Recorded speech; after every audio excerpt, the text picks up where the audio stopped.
Hello, जय हिंद प्यारे साथियों। देखिए आज हम लोग देखने वाले हैं क्लास 12th क्वार्टरली एग्जाम जो होने वाले प्यारे बच्चों त्रैमासिक परीक्षा 23 जून से जितने विद्यार्थी का होने वाला है। इस वीडियो को पूरे मन से देखिए क्योंकि हम आपको इस वीडियो में गेस्ट क्वेश्चन करवाएंगे और बताएंगे कि आपको वायरल क्वेश्चन जो है आंसर के साथ कहाँ मिलेगा। ठीक है, पूरे सब्जेक्ट का। ठीक है, तो आज की इस वीडियो में हम आपका फिजिक्स का बताने वाले, तो इस वीडियो को पूरे अंत तक देखिए और साथ में चैनल से पहली बार जुड़ते हैं चैनल को सब्सक्राइब कर लेना है क्योंकि इसी चैनल के माध्यम से आपको और भी सब्जेक्ट का जो होगा ना मेरे प्यारे बच्चों क्वेश्चन मिल जाएगा। ठीक है, और साथ में मैं आपको ये बताऊंगा कि आपको जो है ये क्वेश्चन का आंसर जो है एग्जाम का कहाँ से मिलेगा, ऑब्जेक्टिव सब्जेक्टिव के साथ। ठीक है, तो चलिए प्यारे बच्चों शुरुआत करते हैं। तो यहाँ से देखिए आपका त्रैमासिक परीक्षा ये कौन सा विषय का, तो आपको पता होगा ये फिजिक्स है आपका प्यारे बच्चों। और फिजिक्स में आपको पता है कि फिजिक्स में टोटल 15 चैप्टर है जिसमें से 4 चैप्टर से आपके क्वेश्चन आने के पूरे चांसेस है। ठीक है, तो चलिए प्यारे बच्चों यहाँ से शुरुआत होता है आपका पहला नंबर क्वेश्चन। ठीक है, तो यहाँ पर आपका पहला नंबर क्वेश्चन आया है कि आवेश के पृष्ठीय घनत्व का 200 मात्रक क्या होता है। तो आवेश के पृष्ठीय घनत्व का फॉर्मूला क्या होता है, Q/A होता है। तो यहाँ से आवेश का मात्रक कूलाम हो जाएगा, क्षेत्रफल का मात्रक मीटर स्क्वायर हो जाएगा, यानी कि कूलाम प्रति मीटर स्क्वायर किसका मात्रक हो जाएगा, आवेश के पृष्ठ घनत्व का। और कूलाम प्रति मीटर स्क्वायर देखिएगा तो थोड़ा घुमा के लिख दिया है, तो right answer option number D हो जाएगा, कूलाम गुना 1/मीटर स्क्वायर। तो राइट आंसर क्या हो जाएगा, डी नंबर बिल्कुल सही जवाब होगा।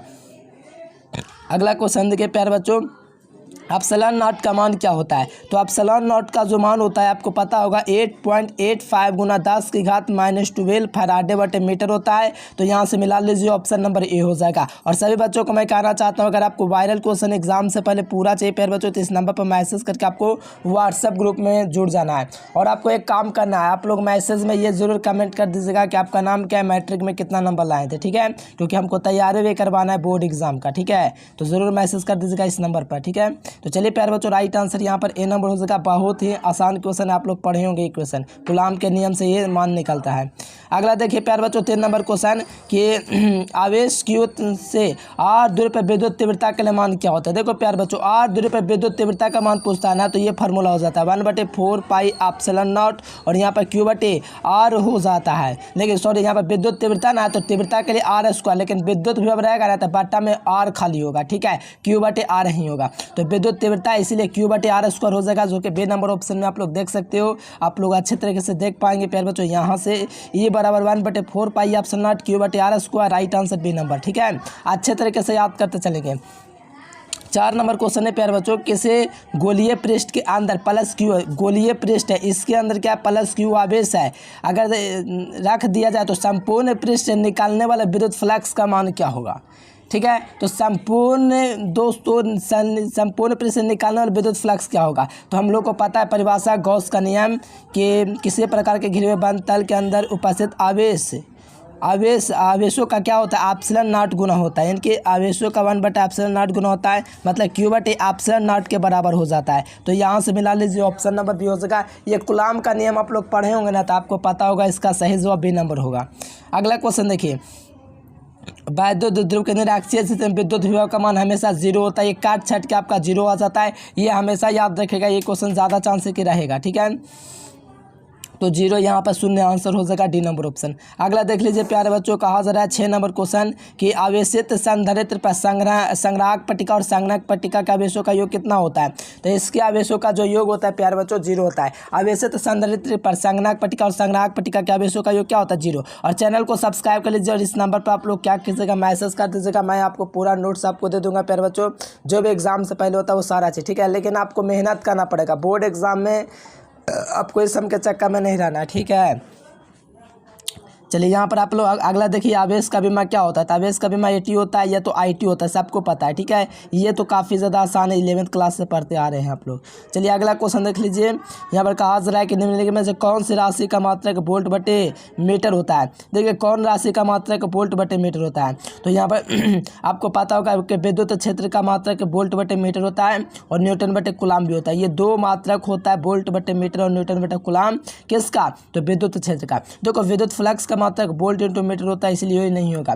विद्युत विभव का होता है वोल्ट/मीटर, सॉरी वोल्ट होता है विद्युत विभव का, तो खाली तो वोल्ट तो खाली होगा नहीं क्योंकि वोल्ट/मीटर पूछा जा रहा है। और विद्युत धारिता का मात्रक फैराड होता है, ये भी नहीं होगा। तो राइट आंसर डी नंबर होगा।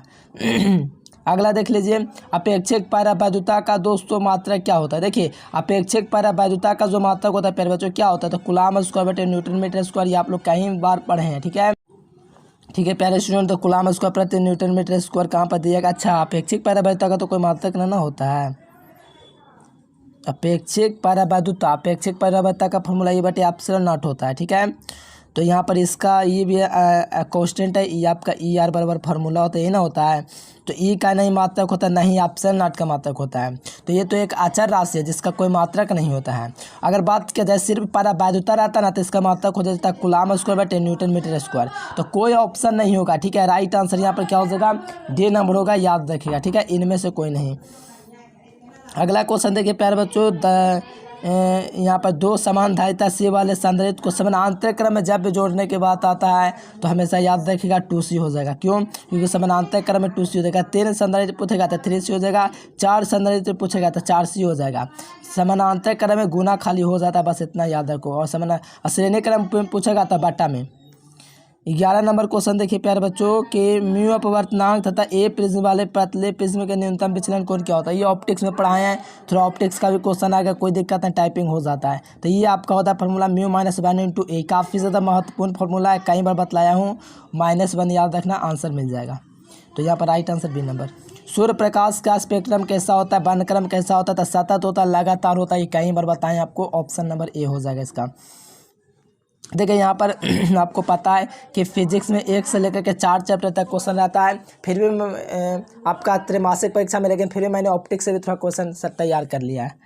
13 नंबर क्वेश्चन बताइए प्यारे बच्चों, कहा जा रहा है कि खगोलीय दूरदर्शी की क्षमता कहता है बट्टा में होता है तो एफ बटा एफ ही होना चाहिए। तो प्लस में दिया माइनस में, तो माइनस में दिया कोई दिक्कत नहीं है, लेकिन कभी बट एफ ही बटा ये मत लगाएगा, एफ ही बटा वो नहीं लगाए। आँख ऊपर नहीं होता है, आँख नीचे होता है, अभिदर्शक ऊपर होता है, इसलिए एफ बटे एफ ही होगा। Right answer A number. अगला देख लीजिए, चलिए प्यारे बच्चों, सबसे अधिक जो अपवर्तनांक होता है वो आपका हीरा का होता है। किसका होता है, हीरा का होता है। तो right answer D number. Fringe की चौड़ाई यहाँ पर पूछा जा रहा है, तो आपको पता है बीटा बराबर क्या हो जाएगा, तो ये वाला ऑप्शन हो जाएगा प्यारे बच्चों, ऑप्शन नंबर ए। ठीक है, बीटा बराबर कैपिटल डी इंटू लेमडा बटा में small D, option number A हो जाएगा। ठीक है, चलिए 15 के बाद 16 नंबर क्वेश्चन देखिए प्यारे बच्चों। 16 नंबर क्वेश्चन का पूछा है, एक प्रकाश वर्ष का मान तो 9.46 गुना 10⁻15 मीटर, ऑप्शन नंबर ए हो जाएगा। अगला देख लीजिए 17 नंबर क्वेश्चन कि लेंस मेकर सूत्र क्या होता है। तो लेंस मेकर सूत्र जो होता है मेरे प्यारे बच्चों क्या होता है, तो 1/f बराबर μ2 - μ1, सिद्ध भी करवाए मेरे प्यारे लाल, ऑप्शन नंबर ए हो जाएगा। ठीक है, 18वां नंबर क्वेश्चन देखिए कि पानी का अपवर्तनांक कितना होता है, तो 1.33 होता है, ऑप्शन नंबर डी। समान आँख के लिए स्पर्श रेखा की न्यूनतम दूरी कितना होता है, तो 25 सेंटीमीटर हो जाता है, ऑप्शन नंबर डी। ठीक है, अगला क्वेश्चन देख लीजिए प्यारे बच्चों, कुशी का समीकरण कहीं बार करवाएं, इतना बार करवाएं कि इसका कोई शब्द नहीं मेरे प्यारे, एकदम तबाही मचा दीजिए। a + b बटे लेमडा स्क्वायर, c बटे लेमडा की घात 4, d बटे लेमडा की घात 6, इस प्रकार से करवाया हूँ। अगला देख लीजिए, परिकिणित प्रकाश में तीव्रता का जो समीकरण होता है ये वाला होता है, ये काफ़ी ज़्यादा महत्वपूर्ण है, इसको रट लीजिए, एग्जाम में आएगा। फाइनल में इसके लिए समझिए है ये क्वेश्चन, प्रकाश के माध्यम में कौन नहीं बदलता। देखिए निम्नलिखित में जो कौन प्रकाश के लिए माध्यम के बदलने से नहीं बदलता है, कौन है जो प्रकाश के माध्यम से बदलने से नहीं बदलता है, तो वो आपका आवृत्ति होता है। कौन होता है, फ्रीक्वेंसी होता है। 23 नंबर में कौन सा संबंध सही है। देखो ये क्वेश्चन तो हमेशा आपको याद रखना पड़ेगा प्यारे बच्चों, कलांतर बराबर क्या होता है, 2π गुना लैम्डा गुना पदांतर, यही होता है प्यारे बच्चों संबंध कलांतर के लिए। ठीक है, तो सही जवाब क्या होगा, ऑप्शन नंबर ए हो जाएगा। तो अच्छे तरीके से इसको याद कर लीजिए, पहले भी कई बार करवाए हैं। और जो मैं आपको बोल दिया हूँ कि आपको क्वेश्चन लेने के लिए इस नंबर पर मैसेज कर देना है। ठीक है, ग्रुप में जुड़ जाना है। विनाशी व्यतिकरण के लिए क्या होता है, तो विनाशी व्यतिकरण के लिए क्या होता है, तो आपको पता है कलांतर बराबर 2n + 1 × π होता है, ये भी करवाया हूँ। निम्नलिखित में कौन प्रकाश किरण के लिए मुख्य कारण माना जाता है। देखिए प्रकाश किरण का मुख्य कारण क्या होता है, तो प्रकाश किरण का जो मुख्य कारण होता है वो आपका तरंगदैर्घ्य होता है। कौन होता है, प्रकाश किरण का कारण जो होता है प्यारे बच्चों कौन होता है, तो हमेशा याद रखिए तरंगदैर्घ्य प्रकाश किरण का कारण होता है। आवेश रहित कण कौन होता है, तो फोटोन कण आवेश रहित कण होता है, जिस पर कोई आवेश नहीं होता है। इलेक्ट्रॉन वोल्ट द्वारा विद्युत ऊर्जा को मापा जाता है, ऑप्शन नंबर डी। 30 क्वेश्चन रहेंगे। ठीक है, फोटोन की ऊर्जा क्या होती है, तो फोटोन की ऊर्जा क्या होता है, बच्चा को पता है कि एच भी होता है, एच भी नहीं है तो एच सी बटा लैम्डा भी चलेगा। ठीक है ना, तो एच सी बटा लैम्डा हो जाएगा, लैम्डा तरंग फुटी के, चलिए यहाँ पर लैम्डा हो जाएगा। यहाँ पर देखिए तरंग संख्या क्या हो जाएगा, तो 1/λ, तो 11th का ही क्वेश्चन समझिए है। अगला देख लीजिए यहाँ पर परमाणु की त्रिज्या, ये भी 11th का एक क्वेश्चन समझिए जो 12th में ही पूछा जाता है। तो ये आपका नाभिक की त्रिज्या होता है R0 की घात A की घात 1/13, ऑप्शन नंबर ए हो जाएगा। ठीक है, तो आज के लिए फिलहाल इतना है प्यारे बच्चों, इतना पढ़ के जाइए और साथ में आप लोगों को इसका क्वेश्चन लेने के लिए इस नंबर पर मैसेज कर देना और ग्रुप में आपको ज्वाइन हो जाना। आप नाम लिख दीजिएगा, अपना मैट्रिक में कितना नंबर आया था, बस ये 2 चीज़ लिख दीजिएगा। ठीक है, तो चलिए प्यारे बच्चों आज के लिए फिलहाल इतना है। Thanks for watching this video. जय हिंद, वंदे मातरम। इसी नंबर पर आपको ऑब्जेक्टिव सब्जेक्ट सारा चीज़ मिलेगा। थैंक्स।